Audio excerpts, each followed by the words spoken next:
Hey, we got a call about someone out here messing with vehicles. I need to see some ID. I'm washing my own car in my own driveway. That's all I'm doing. That's not what the caller said. Until otherwise, you're going to be detained. You really want to go there? I'm sorry, Marcus. That doesn't mean anything right now. Okay, give me your badge number first, because you will be regretting this, bro. The body camera footage opens already mid-motion, the image bobbing slightly as the officer steps off the curb and onto the concrete driveway. The audio catches the faint hiss of running water and the soft slap of a sponge against metal before the voices cut through. It looks like nothing more than a quiet Saturday morning in a clean suburban neighborhood, the kind of place where nothing ever seems to happen and where police patrols usually roll by without stopping. That normalcy is exactly what makes what follows feel so jarring once you know how it ends. Marcus Smith had started his morning the same way he did most weekends. No uniform, no radio clipped to his shoulder, no rank pinned to his chest. Just jeans, an old gray t-shirt, and a bucket of soapy water. After a long week of paperwork, briefings, and supervising patrol units, washing his car was one of the few routines that let his mind slow down. He had lived on that street for years. He knew which neighbors walked their dogs early, which ones slept in, and which houses had kids who rode bikes in the afternoons. To Marcus, the driveway wasn't a stage or a battleground. It was home. The patrol car pulling up behind him didn't even register at first. Squad cars passed through the neighborhood all the time. Riverside wasn't a high-crime area, but it wasn't gated either. Officers cut through on routine patrols, waved at homeowners, and kept moving. Marcus assumed this would be the same.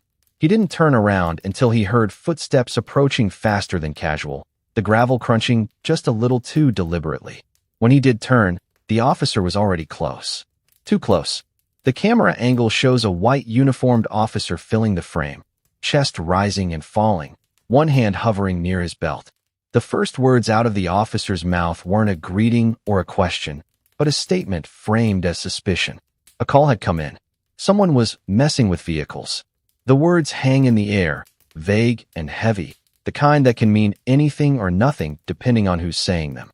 Marcus responded calmly, almost automatically. He explained exactly what anyone watching the footage could already see. He was washing his own car, in his own driveway, on his own property. There was no anger in his voice, no sarcasm, just the expectation that this would clear things up and the officer would move on. That's how these interactions are supposed to work. Clarify, verify, leave. But the officer didn't leave. The camera captures the subtle shift instead. The tone hardens. The officer says the caller told a different story. He gives a command rather than a question, telling Marcus to turn around and keep his hands visible. It's not an arrest yet, but it's no longer a conversation either. It's control. This is the moment most people watching later would rewind again and again. The moment where the situation could still de-escalate, where a simple check of an address or a glance at a mailbox would end everything. Instead, the officer doubles down. Marcus asks if the officer is serious, his voice still level but now edged with disbelief. He says again that he lives there. The officer responds by telling him to stop arguing. From the outside, it looks like a routine detention. From Marcus's perspective, it feels like something far more familiar and far more exhausting. He has spent his entire career enforcing policies that warn against exactly this kind of stop. Anonymous calls, vague accusations, no observed crime. And yet here he is, off duty, being treated like a suspect for doing something as ordinary as washing his car. Before we go any further, take a second and tell me where you're watching from. Drop your city or country in the comments. And if you want more stories like this exposed clearly and honestly, make sure you subscribe and hit like so these videos actually reach people. The officer's body cam captures Marcus taking a slow breath and complying. He doesn't raise his voice. He doesn't resist. He doesn't lecture. When he speaks again, he does so only to identify himself. His name, his rank, his division. Sergeant Marcus Smith, East Division. He doesn't say it loudly or dramatically. He says it the way someone says a fact they never expected to have to use like this. There's a brief pause after the name drops. The camera records it all. The officer doesn't respond right away. There's no immediate apology, no sudden realization.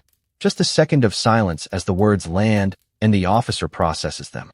That silence would later become one of the most analyzed parts of the footage because it reveals something important. The officer didn't recognize the name. He didn't know who Marcus was. And more importantly, He hadn't bothered to find out who Marcus was before escalating the stop. For Marcus, that realization is sobering. If the officer doesn't recognize him as a sergeant, then nothing about this encounter was influenced by professional courtesy or hierarchy. It was shaped entirely by assumption, and that assumption had been made long before a single word was spoken. The officer eventually responds, but not the way many people expect. He doesn't immediately back off. He doesn't step away. He repeats his instructions, telling Marcus to stay where he is. The camera angle shifts slightly as the officer adjusts his stance, blocking the driveway more completely. The hose continues to run in the background, water spilling uselessly onto the concrete. This is where the encounter crosses from uncomfortable into consequential. Because now it's no longer just about one officer making a bad call. It's about what happens next, what gets written in the report, and how the department will explain why a black homeowner was detained in his own driveway without any observable cause. Marcus knows the system well enough to understand the stakes. He's supervised enough internal reviews to know how quickly narratives form and how hard they are to undo once they're on paper. He also knows that body cameras don't just record video. They record tone, timing, hesitation, and choice. Every second matters. As the minutes stretch on, neighbors begin to notice. Curtains shift. A garage door across the street pauses halfway open before closing again. No one intervenes. No one comes outside. From a distance, it looks like police business, and most people have learned not to involve themselves in police business. That quiet complicity becomes part of the scene too, even if it isn't spoken. The officer asks more questions. Where Marcus is going, what he's doing, how long he's lived there. Questions that don't quite add up given the setting, but which still get asked because the power dynamic allows them to be asked. Marcus answers minimally. He gives nothing more than what's necessary. He knows better than to volunteer details, even now. If you've ever been in a situation where you knew you were being treated differently for no legitimate reason, you already recognize this feeling. If you've experienced it yourself, share that in the comments. These patterns don't stay hidden when people speak up. By the time the officer finally radios in to run the name, the tone of the encounter has already been set. Whatever comes back over that radio, the damage is done. The body cam has captured an officer responding to a call about someone who didn't look right and turning it into a detention without independent verification. It has captured commands issued before facts were established. It has captured a complete lack of reasonable suspicion. And although neither man says it out loud yet, both of them understand something fundamental. This interaction isn't going to end in the driveway, one way or another. It's going to continue far beyond it. What Marcus doesn't know yet is how deep the consequences will run, how many prior decisions will come under scrutiny, and how a single anonymous call will unravel an entire career. And what the officer doesn't realize yet is that this body cam footage will soon be viewed by people far beyond this quiet street. People who will see every pause, every choice, and every assumption for exactly what it was. This is only the beginning. The radio crackles softly against the officer's chest, the sound sharp in the otherwise quiet street. Dispatch acknowledges the name and begins running it. And in that brief window of waiting, the tension tightens rather than loosens. Marcus remains where he was told to stand, hands visible, posture controlled. Years of training have taught him exactly how quickly a moment like this can turn if someone decides compliance isn't enough. He knows every movement is being recorded, every breath captured, every pause preserved. The officer shifts his weight and glances down the street, as if suddenly aware of the audience forming behind drawn curtains and parked cars. He doesn't step back. He doesn't apologize. Instead, he asks another question, one that has nothing to do with any alleged call. How long Marcus has lived there, whether the car is registered to him, whether anyone else is home. The questions come in a steady stream, none of them supported by any observed crime, but all of them framed as routine. Marcus answers briefly and calmly. He gives no attitude, no challenge, no raised voice. Inside, though, his mind is already moving several steps ahead. He's thinking about policy manuals he's helped revise, about training sessions where officers were warned specifically about anonymous complaints rooted in bias.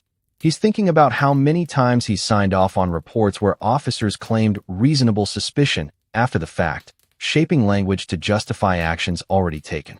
Now he's standing on the other side of that process. When dispatch finally comes back on the radio, the confirmation is unmistakable. Sergeant Marcus Smith, active duty, East Division. The tone of the dispatcher doesn't change, but the meaning does. For the first time since the encounter began, the officer hesitates. It's subtle, but the body cam catches it. A pause. A slight clearing of the throat. A recalibration. The officer asks Marcus to wait while he makes another call. That call turns into a supervisor request. The words are careful, nonspecific. A clarification. A misunderstanding. Nothing that resembles an admission of error. Marcus watches the performance without comment. He's seen it before from the inside. This is how officers buy time when they realize a stop may not hold up. Within minutes, another patrol car arrives. Then a third. The dynamic shifts from one-on-one confrontation to controlled containment. Marcus is no longer just a homeowner being questioned. He's a problem that needs to be managed quietly. The arriving officers keep their distance, exchanging low-voiced conversations near the curb. No one addresses Marcus directly. No one asks if he's all right. No one turns off the hose that's still running across his driveway. Eventually, a supervising sergeant arrives. Unlike the first officer, this one recognizes Marcus immediately. The change is instant and visible. His posture stiffens. His eyes widen just slightly. He greets Marcus by name. It's the first moment of acknowledgement that feels remotely professional, and it comes far too late. The supervising sergeant pulls the officer aside. The body cam audio muffles their conversation, but their body language tells the story. Hands gesturing, heads nodding, a sharp look toward Marcus and then away again. The officer's shoulders sag as the reality of the situation settles in. What started as a routine stop has escalated into something that can't be written off as a misunderstanding. Marcus is finally told he's free to move. No apology, no explanation, just a short statement that everything is being sorted out. He turns off the hose, places the sponge back in the bucket, and stands quietly as the officers begin clearing the scene. Neighbors retreat behind doors and blinds, the moment passing as quickly as it appeared. Before we continue, if stories like this matter to you, take a second to like the video. It helps more than you realize. And if you haven't subscribed yet, now's the time. What the footage doesn't show is what happens next, because the real consequences don't unfold on the driveway. They begin inside conference rooms and internal systems designed to protect institutions first and individuals second. Within hours, reports are written. Language is chosen carefully. The original call is described as suspicious activity. The stop is framed as brief. The escalation is softened with phrases like officer safety and clarification of identity. Marcus is asked to provide a statement, not as a suspect, but as an employee. He does so methodically, recounting the encounter minute by minute. He references policy. He references training. He references the absence of any observable crime. He keeps emotion out of it, knowing that credibility matters more than outrage in rooms like these. The officer, meanwhile, is placed on administrative duty pending review. It's not a punishment, at least not officially. It's a pause, a holding pattern. The department does what departments often do in moments like this. It closes ranks while gathering facts. The officer is advised not to discuss the incident. His body cam footage is secured. Internal Affairs opens a file. In the days that follow, patterns begin to emerge. Investigators pull prior stops. Complaints that were once dismissed as unsubstantiated are revisited with new context. Anonymous calls, vague justifications, disproportionate stops involving people of color. On their own, each incident looked defensible. Together, they start to tell a different story. Marcus becomes aware of the scope only gradually. He's not pushing for revenge or spectacle. He's pushing for accountability, for a process that actually examines behavior instead of excusing it. Still, he understands that once a case like this gains momentum, it rarely stays contained. Lawyers get involved. Media inquiries begin. The department's legal team starts preparing for the possibility of litigation, and with that comes an uncomfortable reality. This stop may end up costing the city millions. If you've ever wondered how these cases really unfold behind closed doors, this is it. Not with shouting matches or dramatic arrests, but with paperwork, timelines, and quiet decisions that determine careers and consequences. As the investigation deepens, the officer's initial confidence erodes. Statements are compared against footage. Inconsistencies surface. The phrase "didn't look like he belonged" appears in more than one report, more than one context. It becomes impossible to ignore. What once passed as intuition is now being examined as bias. By the end of the second week, it's clear this is no longer about a single stop. It's about whether the department can defend a pattern of behavior it should have addressed long ago. Marcus understands this better than anyone. He's seen departments pay out settlements not because they admitted wrongdoing, but because the evidence left no alternative. The driveway on Maple Street is quiet again. The car is clean. Life looks normal from the outside. But inside the department, everything has changed. Careers are hanging in the balance. Lawyers are running numbers.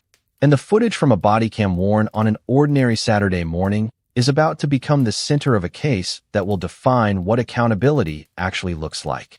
By the third week, the department could no longer pretend the situation was contained. What began as an internal review quietly escalated into a full internal affairs investigation. And with that shift came a different level of scrutiny. Every frame of body cam footage was reviewed in real time, then slowed down, then replayed again. Investigators focused not just on what was said, but on when it was said, how quickly the officer escalated, and what he failed to do before asserting control. The absence of reasonable suspicion wasn't a technical oversight. It was the foundation of the entire encounter. Marcus was asked to sit in on one of the reviews, not as an accused party, but as a senior officer with first-hand knowledge of policy. Watching the footage back was different than living it. On screen, the escalation looked even worse.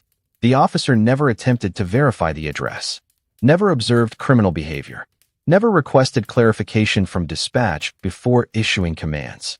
The justification rested entirely on an anonymous caller's claim that someone didn't look like they belonged. In black and white, with audio and timestamps, there was no room to reframe it. As internal affairs dug deeper, they expanded the scope. The officer's previous stops were pulled, not just from the last year, but from his entire tenure. Patterns that once seemed isolated now lined up with uncomfortable consistency. Similar language, similar neighborhoods, similar demographics. Each incident alone had been easy to dismiss. Together, they formed a narrative the department could no longer defend. Outside the building, the story began to leak. First to local reporters, then to larger outlets once the body cam footage was requested under public records laws. Headlines followed quickly, and with them came public pressure.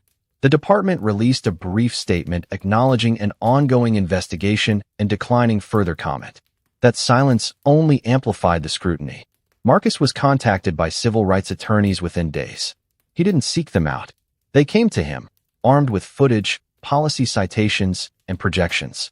They explained the reality plainly. This wasn't just an internal discipline issue. This was a civil rights violation with clear evidence. If it went to court, the city would likely lose. If it settled, the number would still be significant. Negotiations began behind closed doors. The city's legal team reviewed the footage and reached the same conclusion internal affairs had. The stop could not be justified. The escalation could not be defended. And the pattern, once documented, exposed the city to far more than a single claim. Settling quickly became the pragmatic option. The agreement was finalized quietly, then disclosed publicly once signed.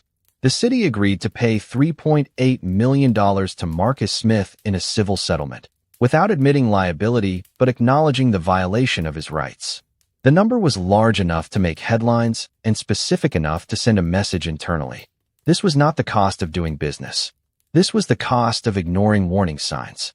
Alongside the settlement came consequences inside the department. The officer was terminated following the conclusion of internal affairs. His appeal was denied. The language in the final report was unambiguous. Racial profiling, failure to establish reasonable suspicion, violation of departmental policy and constitutional standards. His law enforcement career ended before it truly began. The department announced procedural changes shortly after. Anonymous, suspicious person calls would now require independent verification before any detention. Stop data would be reviewed quarterly for racial disparities. Body cam footage audits would be expanded. Training modules would be revised. On paper, the reforms sounded comprehensive. Whether they would last was a question only time could answer. Marcus returned to work with his reputation intact. The charges against him never existed, but the record now reflected the truth clearly. He was promoted the following year, not because of the incident, but because of the consistency and professionalism he demonstrated throughout it. He continued supervising patrol units, now with first-hand experience of what unchecked assumptions could cost everyone involved. The bodycam footage became a training tool.